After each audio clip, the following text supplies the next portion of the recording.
My future mother-in-law, Eleanor, likes to say that a sense of humor is the most important quality in a family. What she fails to mention is that in her family, the punchline to every joke is always, somehow, me. Her latest zinger came last Sunday. During brunch at the country club, she picked up my hand, her fingers cold and dry against my skin. To admire the engagement ring James had given me, it was a beautiful, vintage-inspired piece we had designed together. "Oh, Amelia, it's just breathtaking," she'd said, her voice a smooth, cultured purr that she used when she was about to go in for the kill. She held my hand up for the table to see. "It's almost as big as your ambition. Dear, my James always did have such generous and surprising taste." And there it was, the Eleanor special, a compliment wrapped around an insult, delivered with a smile so bright it could be weaponized. The implication was clear. I was an ambitious go-getter who had somehow tricked her generous, unsuspecting son into buying me a ring far above my station. The other women at the table, her friends, offered thin, knowing smiles. James, sitting next to me, just gave a nervous chuckle and squeezed my knee under the table, a silent plea for me to just let it go.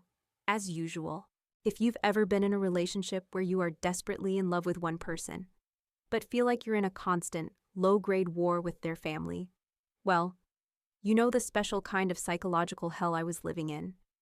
Drop a comment below if you've been there, because you are my people, and definitely hit that subscribe button, because you're going to want to see how this plays out. When it's just James and me, my life is a dream. He's kind, he's funny, he's brilliant. And he sees me in a way no one ever has before. He sees the artist and the businesswoman, the quiet strength behind my loud laugh. With him, I feel safe. We can spend hours talking about everything and nothing, curled up on the sofa in the small, bright apartment we share, the one I pay for with the money from my graphic design business. He's a resident physician, working grueling hours at the hospital, and I run my own company. We're a team. We're equals. But the moment his mother enters the equation, the dynamic shifts. A strange, invisible umbilical cord seems to reappear, and my strong, confident partner suddenly becomes a boy again, desperate for his mother's approval. And Eleanor's approval of me is conditional at best. Eleanor and her husband, James's father, come from old money. Their world is one of quiet, inherited wealth, of charity balls and generational trusts. I, on the other hand, I'm self-made. My father was a high school history teacher, and my mom was a nurse. I built my business with a scholarship, a student loan, and a work ethic that would make a draft horse look lazy, to Eleanor. My success isn't a sign of determination. It's a curiosity, a novelty. I remember the first time James brought me to his parents' house for dinner. It was a massive, intimidating colonial-style home where the silence had weight.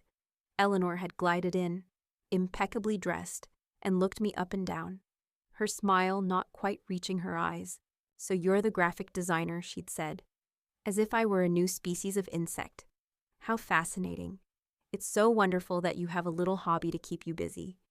"Amelia, it's very modern." I'd smiled politely, my own business card practically burning a hole in my wallet. My little hobby employed 6 people and had just landed a major contract with a national brand. But I said nothing, for James's sake. Later, over a dinner served by a silent, uniformed housekeeper, she'd probed into my background. "Your father was a teacher, James tells me, and your mother a nurse."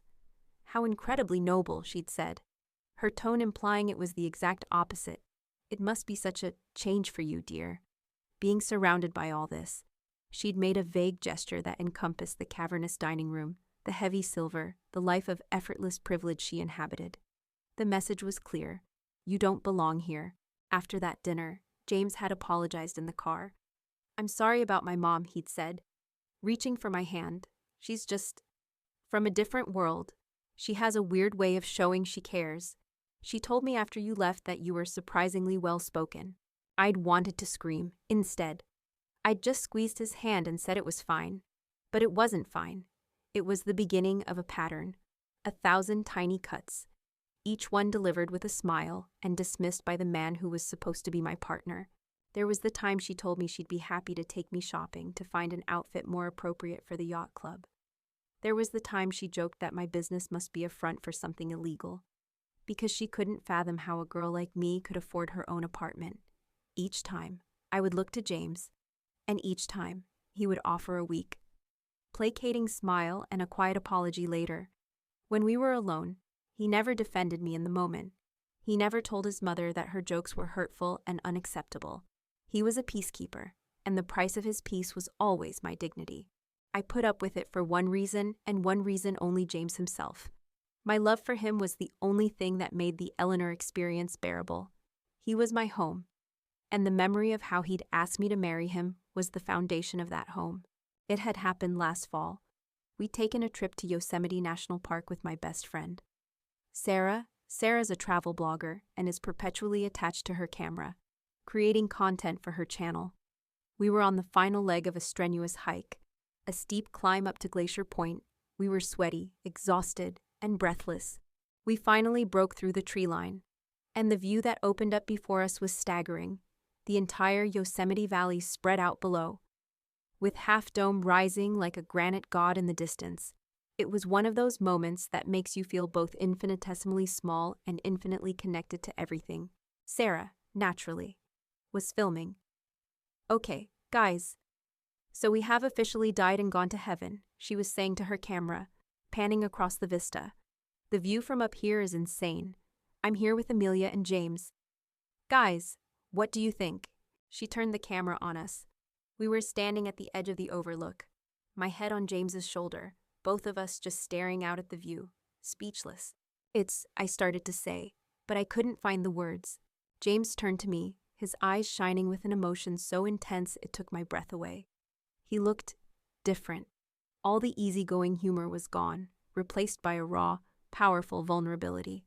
"Amelia," he said, his voice thick and a little shaky. "What is it?" I asked, my heart starting to beat a little faster. He took both of my hands in his.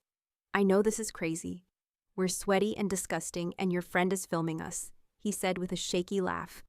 "But I don't think I can wait another second to do this." And then, right there on the dusty cliff edge, with the entire valley as his witness, he dropped to one knee. I gasped. My hands flew to my mouth.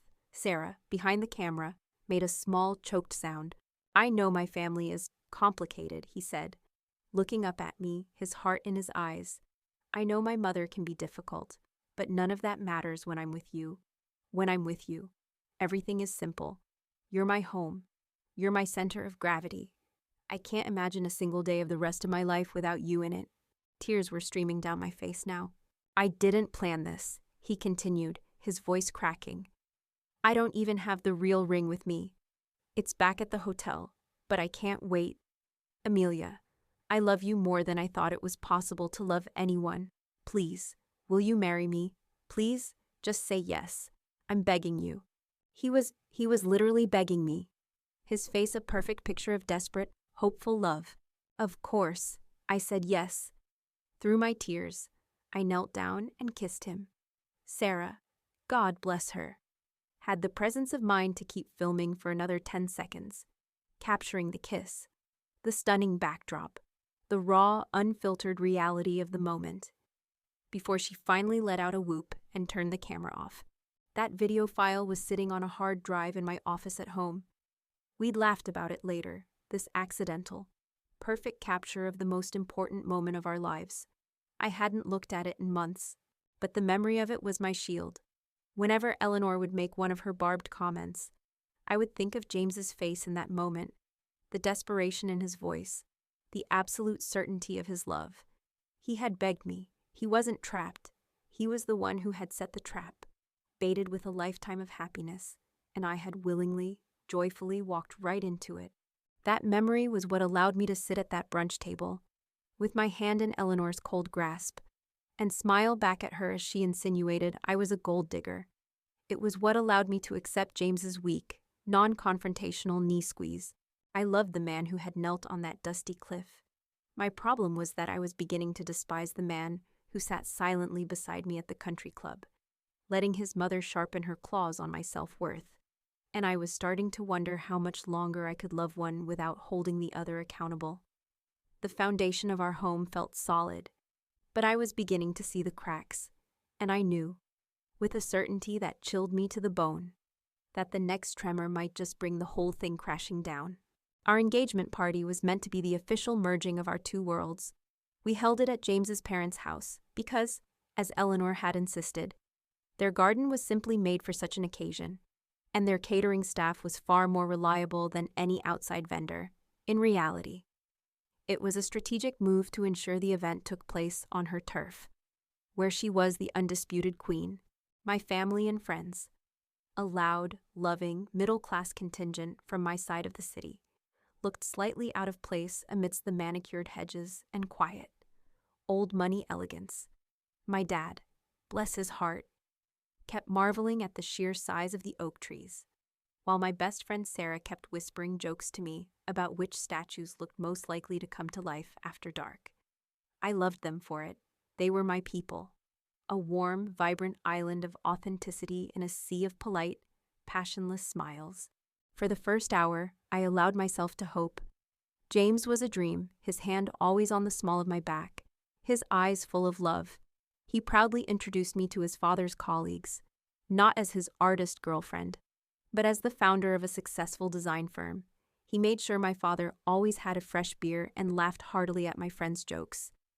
Eleanor was even on her best behavior, gliding through the party like a political candidate, all charm and dazzling smiles. For a brief, shining moment, I thought, maybe this will work. Maybe she's finally accepting me. It was a fool's hope.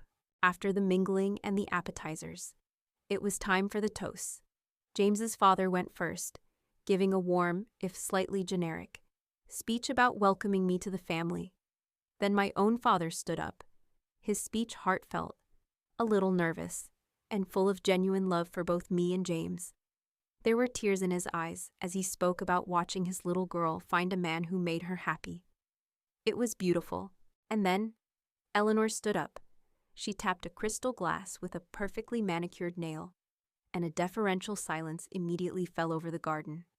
This was her court, and the queen was about to speak. "I want to thank you all for coming to celebrate James and Amelia," she began, her voice smooth and practiced. "As a mother, all you ever want is for your children to be happy. And James," she said, turning to him, her face a picture of maternal adoration, "I have never seen you happier than you have been since Amelia came into your life. So far, so good." My heart, which had seized up the moment she stood, began to beat a little more steadily. She turned her brilliant smile on me. "Amelia, when James first told us about you, we were, of course, intrigued. You are a woman of such drive, so accomplished in your own right.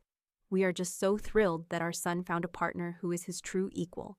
It sounded lovely. It sounded like an acceptance. But I knew her too well. This was the wind-up. The praise was the sugar she coated the poison in. "James was always my wild one," she continued, now addressing the crowd, her tone shifting to one of fond, anecdotal humor. "He had this adventurous spirit. He swore he'd travel the world, that he'd never be tied down by any one person or place. His father and I, we worried. We truly thought he was destined to be a lifelong, globe-trotting bachelor." She paused for laughter, which came right on cue from her friends. "So you can imagine our absolute shock. And our delight," she said, her eyes twinkling with mischief, "when he brought Amelia home. It just goes to show you, doesn't it?" She paused again, letting the suspense build, looking around at the assembled guests. "It takes a very, very clever girl," she said, her voice dropping into a conspiratorial, sing-song tone, "to finally trap a man like that." The word landed in the center of the party like a grenade. Trap. It wasn't a whisper. It wasn't an insinuation. It was a public branding, delivered with a smile, disguised as a joke. The air in the garden instantly changed. The warm, celebratory atmosphere curdled into one of thick, profound awkwardness. I felt the blood rush to my face, a hot, prickling wave of pure humiliation. I could feel dozens of eyes on me. Some were pitying my friends, my family. Some were smug Eleanor's coven of country club witches. All of them were watching me, waiting to see how I would react to being called a scheming gold digger in front of everyone I knew. The laughter that followed was strained and unnatural. It was the kind of laughter you hear when someone has said something so horrifically inappropriate that people don't know what else to do. But Eleanor wasn't finished. She raised her glass high, her smile triumphant.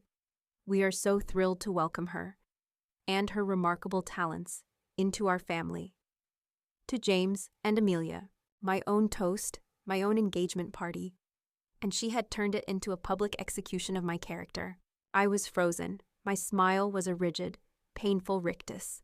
My hands were clenched into fists in my lap. And then, through the fog of my own shock and shame, I did the only thing I could do. I turned to my partner. I turned to the man I loved. The man who was about to be my husband. I turned to James, my eyes pleading with him. Please, my look screamed. Say something. Fix this. Defend me. Defend us. He felt my gaze on him. He turned to me. And for a second, I saw a flicker of guilt, of discomfort in his eyes. He knew it was wrong. But then he looked at his mother, standing there, beaming, waiting for her adulation. And he made his choice. He chose peace. He chose the path of least resistance. He chose her. He let out a short, forced laugh. He shook his head as if to say, "Oh, that's my crazy mom for you." He didn't look at her and say, "That's not funny, Mom." He didn't look at me and say, "That's not true. And I won't have you speak about my future wife that way." He turned to me, his voice a low whisper that only I could hear, while the whole world watched. "Babe, just ignore her. You know how she is." He squeezed my hand, a gesture that was meant to be comforting but felt like a betrayal. And then, to the crowd, he raised his glass and said, with a weak, apologetic smile, "To my mother, always the comedian." And in that moment, something inside me broke. It was the public nature of it all. The humiliation was one thing, but his public failure to stand by me was another. His whisper told me he knew it was wrong, but his public actions told everyone else that he condoned it. He had left me utterly alone on an island of shame, surrounded by people who now had his implicit permission to believe his mother's joke. I don't remember the rest of the party. I know I smiled. I know I thanked people for coming. I know I opened gifts and made small talk. But I was hollowed out. I was a well-dressed, smiling automaton going through the motions. The joy of the day had been surgically removed, and the wound was gaping. I kept thinking of that day on the cliff in Yosemite. I thought of James on his knee, his voice cracking with emotion, begging me to be his wife. Where was that man? Where was the man who had looked at me as if I were his entire world? He certainly wasn't here tonight. In his place was a weak, spineless stranger who had just sacrificed my dignity on the altar of his mother's approval. As the last guest began to leave, Eleanor glided over to me. She placed her cold hands on my arms. "It was a wonderful party, wasn't it?" she said, her eyes shining with victory. "I'm so glad we had a chance to have a little fun. It's so important to be able to joke in a family." I looked her dead in the eye. My smile was gone. "Was that a joke?" Eleanor, I asked, my voice dangerously quiet, because it didn't feel like one. Her own smile tightened. She had expected me to play along, to laugh it off. She wasn't used to being challenged. "Don't be so sensitive, dear," she said, her voice losing its silken edge. "If you're going to be a part of this family, you'll need to develop a thicker skin." She patted my arm one last time and swept away, a queen leaving a battlefield where she had just secured a decisive victory. I stood there, my feet aching, my heart a cold, heavy stone in my chest. I looked across the garden at James, who was laughing with his father, trying his best to pretend that the last hour hadn't happened. And I knew with a terrifying clarity that my policy of taking the high road was over. The high road had led me right off a cliff of humiliation. There would be no more turning the other cheek. There would be no more quiet acceptance. Eleanor thought she was joking. She thought she had won. What she didn't know was that she hadn't just told a joke. She had declared war. And I was, for the first time, ready to fight back. The car ride home was a tomb of frozen silence. The 10-mile drive from his parents' house to our apartment felt like a cross-country trek. James kept his eyes fixed on the road, his knuckles white on the steering wheel. I stared out my passenger window, watching the city lights smear into meaningless streaks of color. the scene from the party playing on a torturous loop in my head. Eleanor's triumphant smile, the pitying looks from my friends, James's weak, dismissive laugh. I waited for him to say something, anything. An apology, an admission that his mother had crossed a line, an acknowledgement of my public humiliation. All I got was the low hum of the engine and the sterile, recycled air from the vents.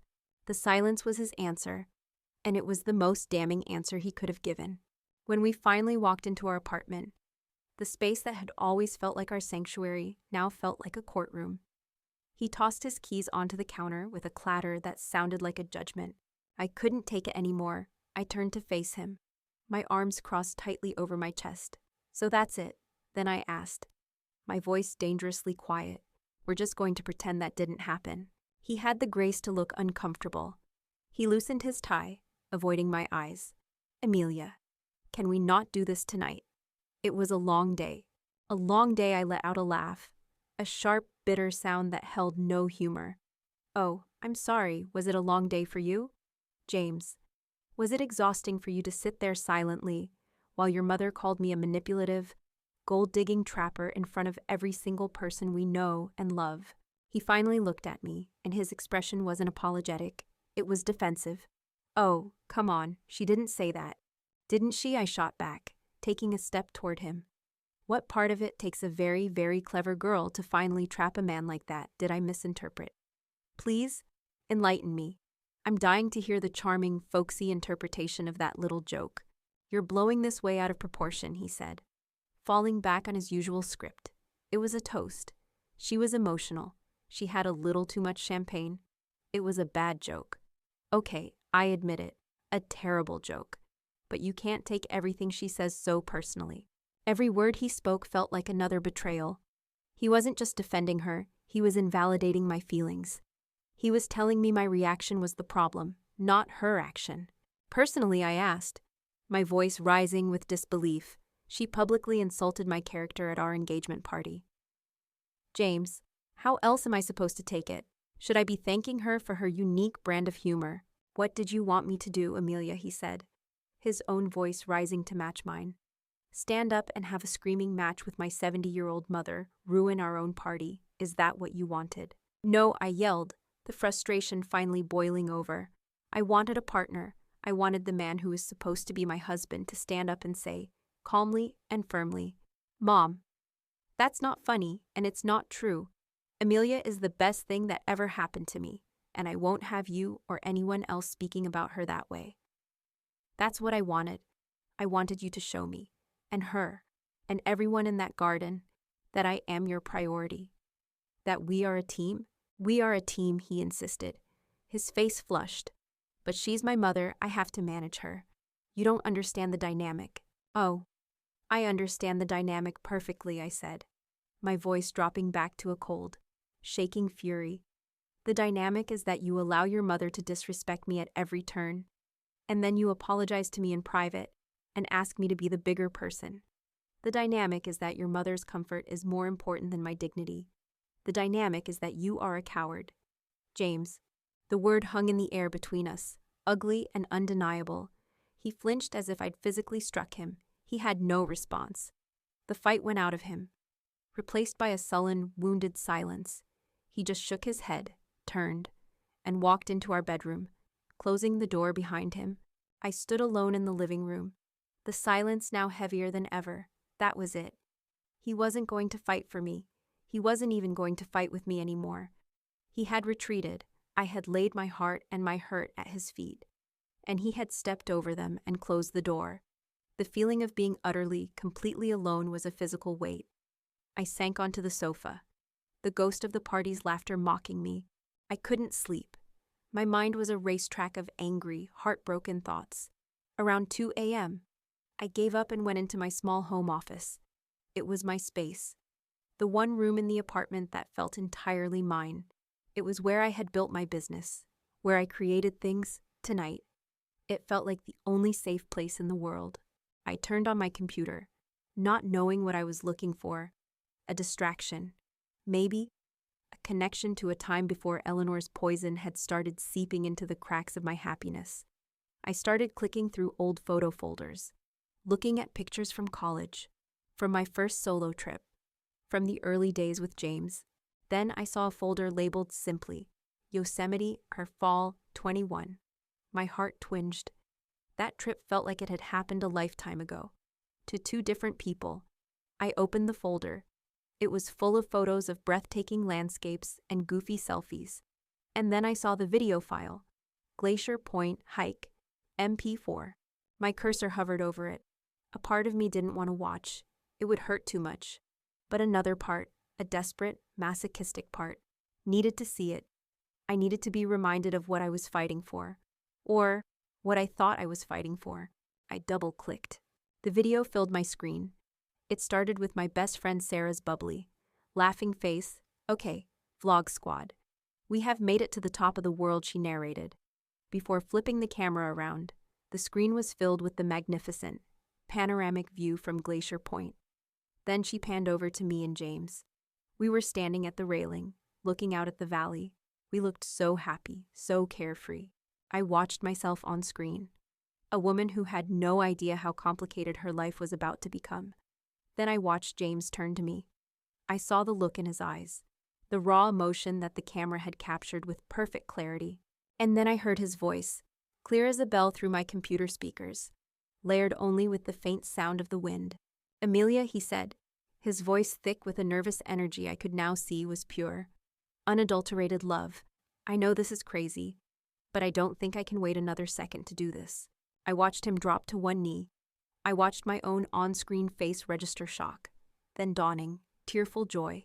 I know my family is complicated. The man on the screen continued, his voice cracking.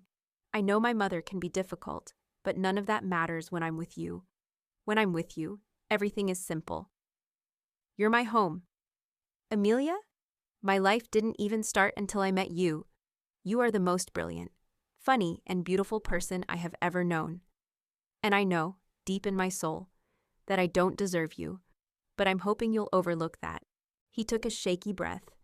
I love you more than I thought it was possible to love anyone. Please, will you marry me? Please, Amelia. I'm begging you. Just say you'll be my wife. The words echoed in the silence of my office. I'm begging you. The contrast between that man on the screen and the man sleeping in the next room was a physical blow. The man on the screen was a man so in love, he was willing to humble himself, to beg, to lay his entire heart out on a dusty cliff edge in front of a camera. The man in the next room was a man who had told me I was being too sensitive for being publicly humiliated. They weren't the same person. One of them was a memory. The other was my reality. I watched the rest of the clip, my tearful yes, our messy, joyful kiss, Sarah's whoop of delight before the screen went black. I sat back in my chair, the glow of the screen illuminating the tears on my own face. But these weren't the hot, angry tears from the fight earlier. These were different. They were cold. They were clear. I rewound the video. I watched the proposal again. And then a third time. I wasn't watching it as a romantic memory anymore. I was listening to it as a piece of evidence. His words, his tone, the raw, undeniable desperation and love. I'm begging you. A thought as cold and sharp and clear as the mountain air in the video pierced through the fog of my heartbreak. Eleanor's narrative is a lie.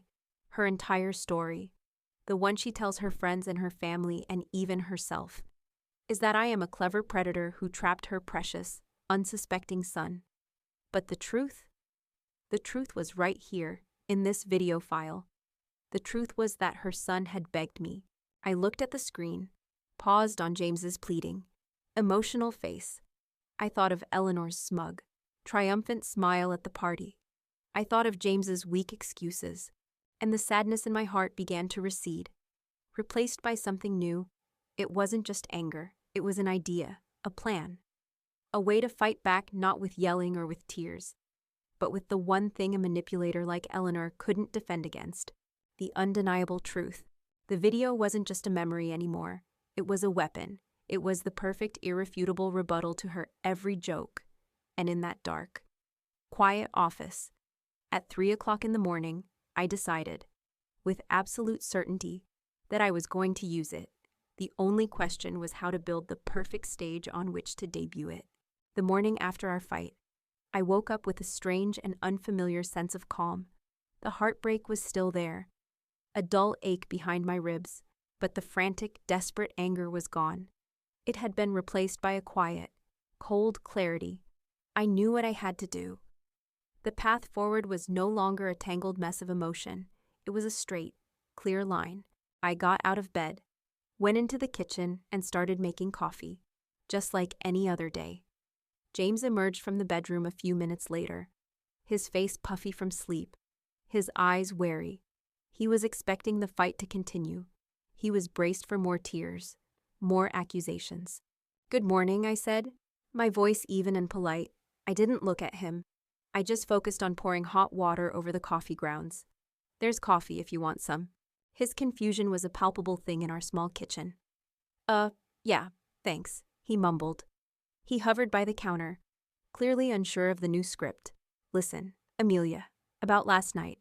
"It's okay," I said, cutting him off cleanly, but without anger. I handed him a mug.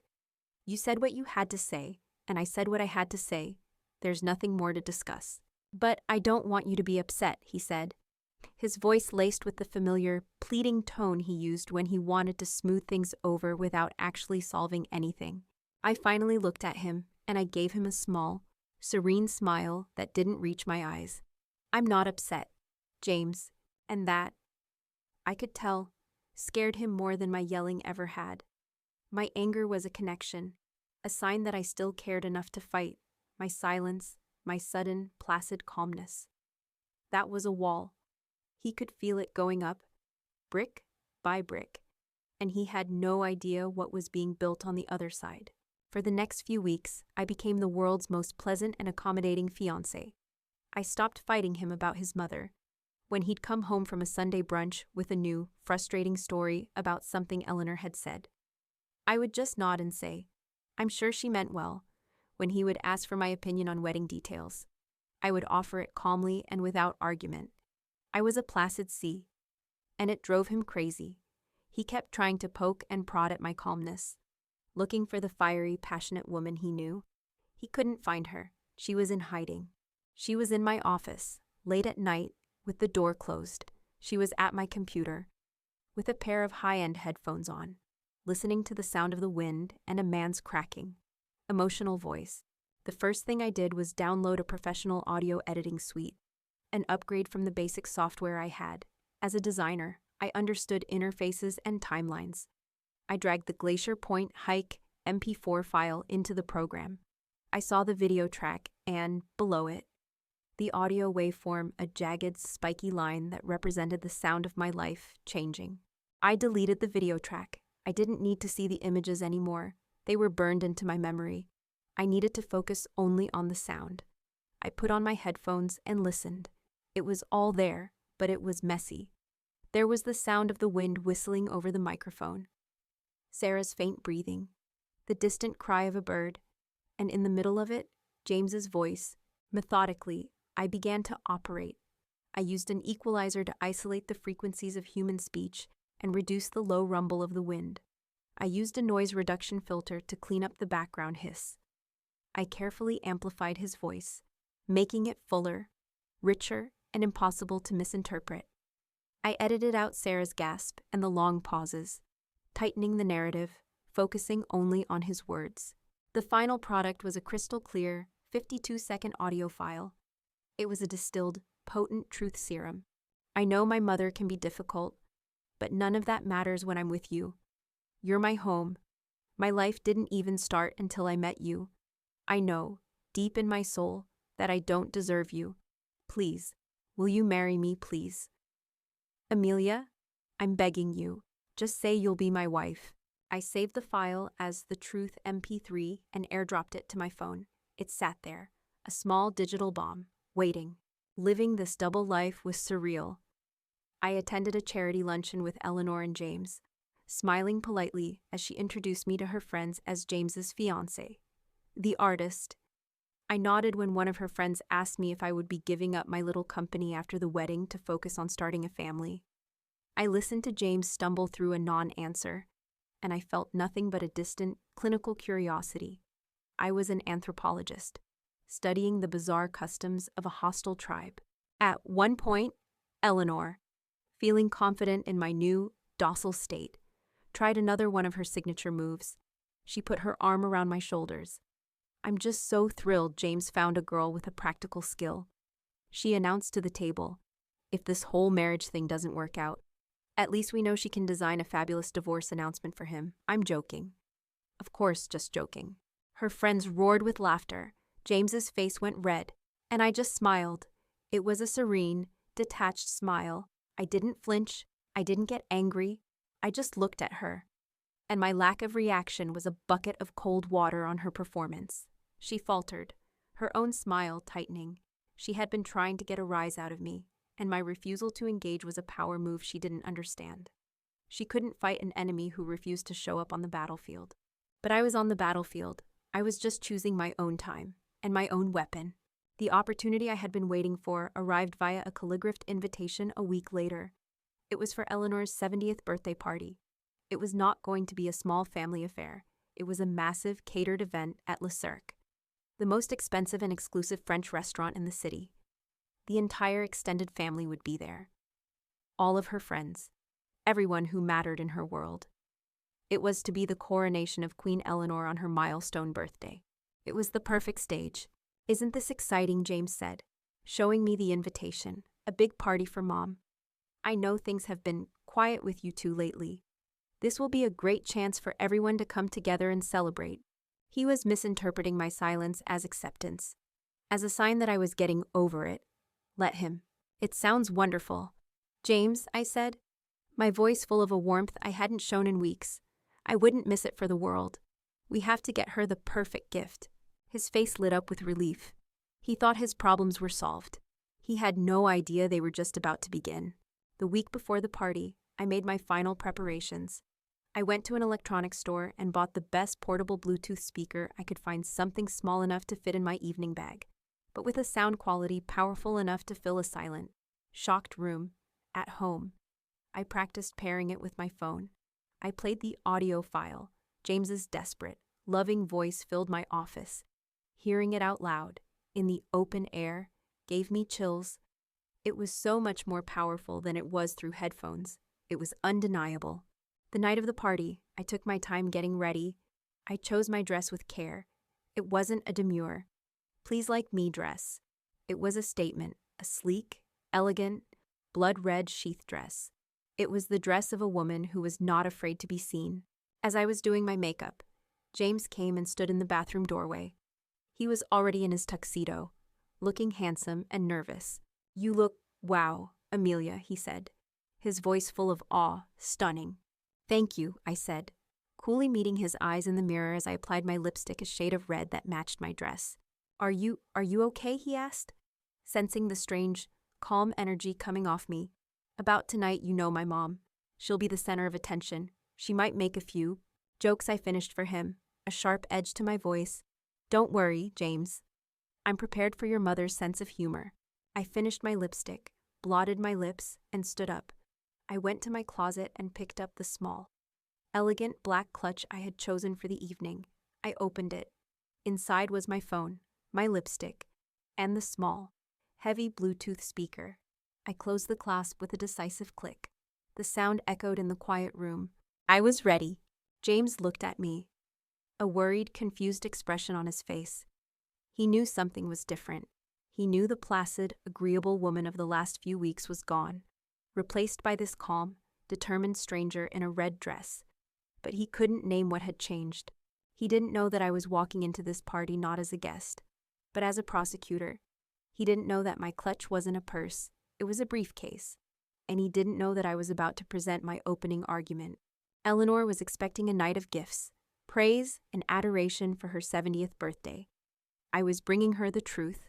It was the one gift she had never wanted, and the only one I was now prepared to give. Le Cirque was less a restaurant and more a temple dedicated to the worship of wealth. The ceilings were impossibly high. The chandeliers dripped with cascades of crystal, and the waiters moved with the silent, unobtrusive grace of specters.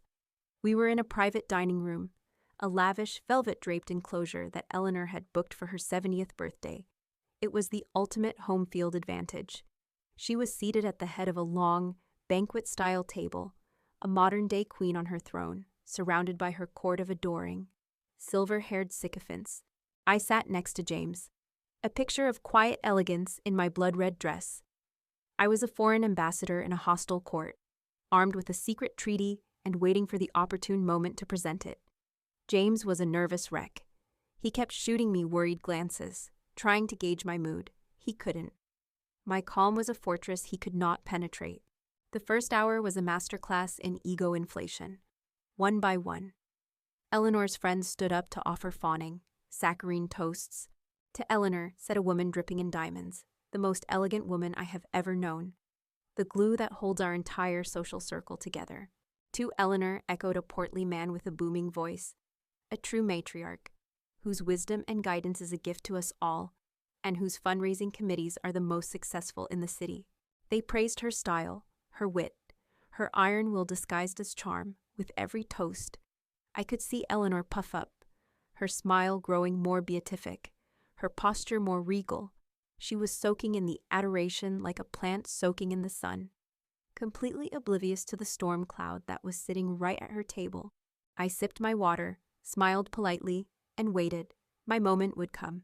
People like Eleanor, people whose entire identity is built on a carefully constructed narrative of their own superiority, eventually overplay their hand.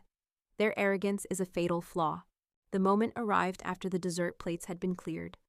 Eleanor, her face flushed with champagne and self-satisfaction, stood up. Tapping her glass for attention, the room, of course, fell instantly silent. It was time for the queen to address her subjects. "Thank you, my dearest friends," she began, her voice a warm, magnanimous purr. "Thank you for your beautiful words, and for celebrating this rather significant birthday with me." She paused for a delicate, self-deprecating laugh. "When I look back on 70 years," she said, her gaze sweeping the room, "I see a life filled with incredible blessings, a wonderful husband, God rest his soul, friendships that have lasted a lifetime." Her eyes landed on James, and her smile softened into a look of profound maternal love. "And, of course, my greatest blessing of all, my son." She looked at James with such adoration it almost looked real. To see him so happy, so settled, is the greatest gift a mother could ask for. And then her gaze shifted to me. The warmth in her eyes cooled by a few degrees. The smile remained, but it now had a sharp, predatory edge. I felt my entire body go on high alert. The moment was here, and I have Amelia to thank for that, she said, her voice now laced with a familiar, condescending sweetness. She was feeling untouchable tonight.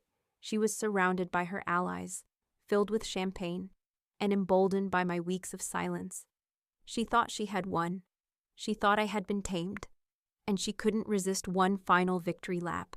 "I'll admit, I was worried," she confided to the room, her tone playful. James was so fiercely independent. He loved his freedom. And Amelia is such a determined young woman. She looked right at me. I often joke with her about it. I say, "My dear, I don't know how you did it. She must have had him hogtied to get that ring on his finger." A ripple of laughter, sycophantic and loud, went through her friends. James's face went rigid, a horrified, deer-in-the-headlights expression taking over. He looked at me, his eyes pleading, "Don't, please don't." Eleanor beamed, basking in the laughter. "I'm joking. Of course, just a little family joke," she trilled. "But in all seriousness, Amelia, your tenacity is truly something to behold. We are so happy to have you." She had done it on her birthday, in front of her entire world. She had called me a desperate, conniving woman who had to physically restrain her son to get him to marry me. It was her most brazen, most insulting performance yet. But this time, I didn't flinch, I didn't blush, I didn't look to James for rescue. While the last of the forced chuckles were dying out, I calmly and deliberately reached into my clutch purse. My movements were slow, precise, and utterly silent. Every eye at the table, including Eleanor's, was drawn to my hands. I placed the small, sleek black Bluetooth speaker on the white linen tablecloth. It was no bigger than a lipstick case. Then I took out my phone. Eleanor's smile finally faltered. A look of genuine confusion crossed her face. Amelia, dear, what are you doing? I looked up at her, my expression one of perfect, serene politeness. You know, Eleanor. You're right, I said, my voice clear and steady, easily cutting through the quiet murmurings of the room. The story of how James proposed is an inspiring one. It really speaks to my tenacity. I unlocked my phone, my thumb hovering over the file named The Truth MP3. Since we are all here tonight celebrating family and telling stories, I said, my gaze sweeping across the confused faces at the table. I thought it would be lovely to share the actual moment with you all, so there's no confusion. And I pressed play. The small speaker chimed once as it connected, and then the room was filled with a sound no one expected. It was the faint, whistling sound of wind blowing across a mountaintop. For a moment, there was just confusion, and then a man's voice, raw, emotional, and amplified with perfect clarity, echoed off the crystal and china. It was James's voice. Amelia, his recorded voice said, thick with emotion, I know this is crazy, but I don't think I can wait another second to do this. I watched James's face.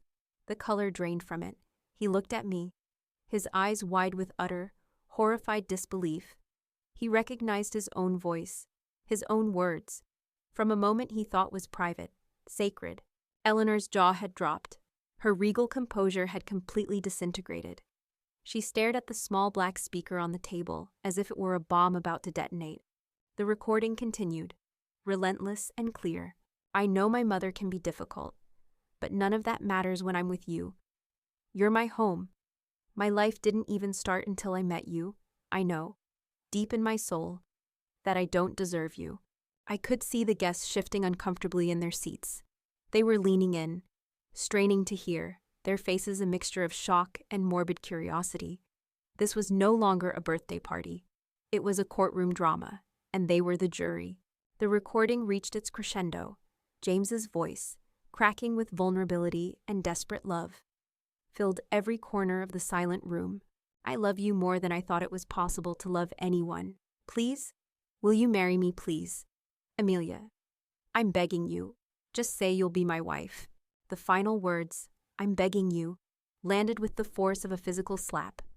The narrative that Eleanor had so carefully crafted for years of her perfect, unwilling son being trapped by a clever, ambitious girl was not just contradicted. It was annihilated, obliterated by the one voice she could not argue with her own son's. The audio file ended. The sound of the wind faded away. I reached out my finger and turned the speaker off. And then there was silence. It was the loudest silence I had ever heard in my life. It was a silence thick with humiliation, with shock, with the shattering of 1,000 illusions. Every eye was on Eleanor, whose face was a mottled, blotchy mess of white and red, her mouth opening and closing silently like a fish. Then the eyes shifted to James, who looked like he wanted the floor to open up and swallow him whole. No one spoke. No one moved. The queen had been dethroned in the middle of her own court. The joke had finally been told, and for the first time, I was the only one smiling. The silence that followed the recording was a physical presence. It was a thick, heavy blanket that smothered all the air in the room. No one coughed. No one shifted in their seat. No one dared to breathe. For what felt like an eternity, the only sound was the frantic, horrified thumping of my own heart. Eleanor's face, which had been a triumphant mask of regal pleasure just moments before, had crumbled. It was a ruin of blotchy red skin and slack-jawed disbelief. Her eyes, which had held so much condescending power, were now wide and vacant with shock. She looked from the small black speaker on the table to my face, and for the first time since I had met her, she had absolutely nothing to say. Her primary weapon, her sharp, witty, poisonous tongue, had been neutralized. James was a statue carved from shame. He was staring at me, his face pale, his expression a tangled mess of horror, guilt, and a dawning, agonizing understanding. He had just been forced to listen to the ghost of the man he once was, the man who had begged for my love, and he had to square that with the man he had become, the man who had just sat by and tacitly endorsed my public humiliation. He was a defendant who had just been confronted by the irrefutable testimony of his own heart. The spell was finally broken by one of Eleanor's friends, a woman who, just minutes before, had been laughing the loudest at the joke. She cleared her throat, a small, nervous, scraping sound. "Well," she said, her voice a high-pitched squeak of social terror. That was certainly revealing. That was all it took.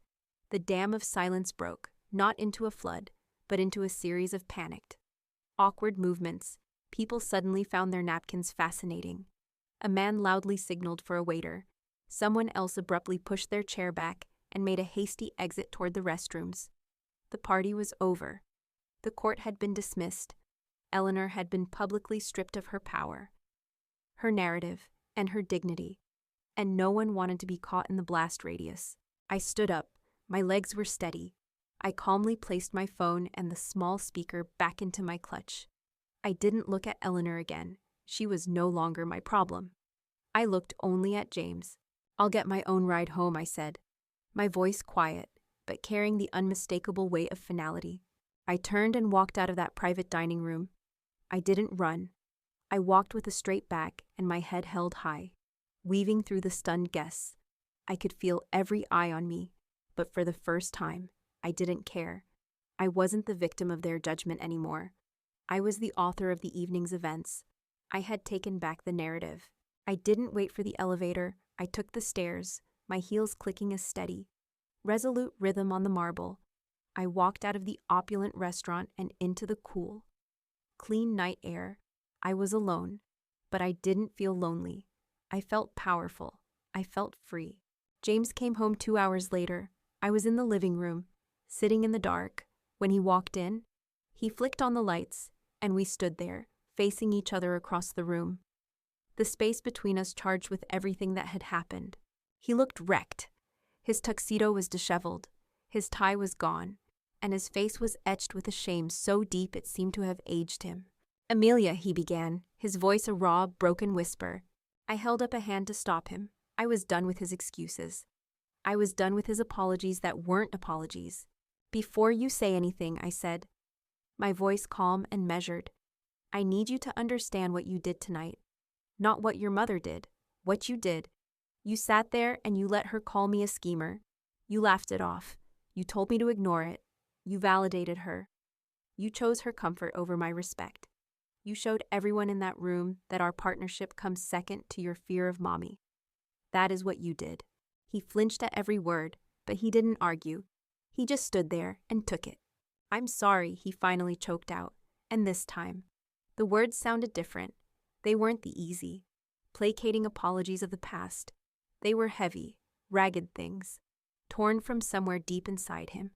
"God, Amelia, I am so sorry. I heard myself on that recording, the way I spoke to you, the way I felt about you. And then I looked at myself, sitting at that table, laughing weakly, and I didn't recognize the man I've become. I am so deeply, utterly ashamed." Tears were streaming down his face now, real, hot tears of shame and regret. A part of me, the part that still loved him deeply, wanted to go to him, to comfort him, but I held my ground. This was a wound that couldn't be fixed with a hug. "I appreciate you saying that, James," I said, my voice softening slightly but losing none of its resolve. "But an apology is a statement of past behavior. I need to see a plan for future behavior. Your mother has been a corrosive presence in our relationship from day one, and you have enabled her every step of the way. That has to stop, not fade away, not get better over time. It has to stop, now, and forever." He looked at me, his face desperate. "What do I do? Tell me what to do." "No," I said firmly. "That's the problem. I'm not going to tell you what to do. Your whole life. You've been told what to do by your mother. I'm not going to be her replacement. You need to decide, for yourself, what kind of man you want to be, what kind of husband you want to be, and then you need to act like it." I laid out my terms, the new rules of our engagement. "I will not be in the same room as your mother for the foreseeable future. The wedding is on hold indefinitely. You need to be the one to tell her why. You need to tell her that her behavior is unacceptable, that her jokes are verbal abuse, and that until she can offer me a genuine, heartfelt apology and treat me with the respect I deserve as your chosen partner, she will not be a part of our life together, not a part of your life with me. You need to choose, James, and you need to make your choice clear to her. The ultimatum hung in the air between us. It was the hardest thing I had ever said, but it was the most necessary. Until you do that, I finished, my voice unwavering. You and I have nothing more to discuss. He stood there for a long time, the tears drying on his face, a war of emotions playing out in his eyes. It was the ultimate test, his entire life. He had been conditioned to placate Eleanor. I was asking him to do the one thing he had never done, to defy her, completely and unequivocally. For me, for us. Finally, he nodded, a slow, deliberate movement. Okay, he whispered. You're right, okay. He went to his mother's house the next day. I didn't go with him. It was his battle to fight. He was gone for 3 hours. When he came back, he looked like he'd been through a war, but he also looked lighter, straighter, for the first time. He looked like the man from the mountain. He told me everything. He told her the wedding was off.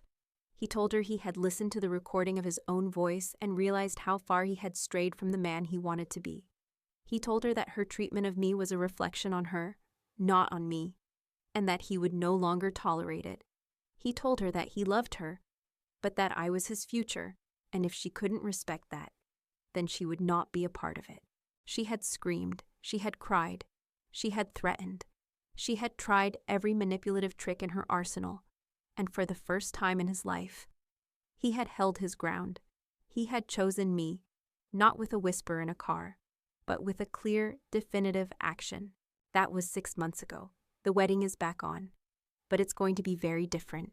It will be a small ceremony on a beach, with only our closest friends and my family present. We are planning it together. It is ours. We started couples therapy. It has been hard and painful and necessary. We are dismantling the old, broken dynamics and learning how to build a real partnership. He is learning how to have a spine, and I am learning how to trust him again. One day at a time. Eleanor is around, on the distant periphery of our lives. We see her at obligatory holiday gatherings. She is scrupulously, icily polite to me now. The jokes have stopped, the war is over, and an uneasy truce is in its place. There is no warmth there, and there may never be, but there is a new, grudging respect. She knows where the boundary is now, because I had to draw it in fire. I learned that you teach people how to treat you, for years. I had taught Eleanor and James that my feelings were negotiable. That night at her birthday party, I taught them a new lesson. And so I leave you with this. A loving partner doesn't just hold your hand in private. They defend your honor in public. They stand with you, shoulder to shoulder, and face the world as a team. Don't ever settle for a bystander. Don't ever let someone convince you that disrespect is a joke. Your dignity is not a punchline. Thank you for listening. If you've ever had to fight for respect in your own life, I see you. Tell me in the comments what drawing a boundary looks like for you. Hit that subscribe button for more stories about finding your voice. And remember, it's not a joke if you're the one getting hurt. Don't ever be afraid to be the one who finally delivers the punchline.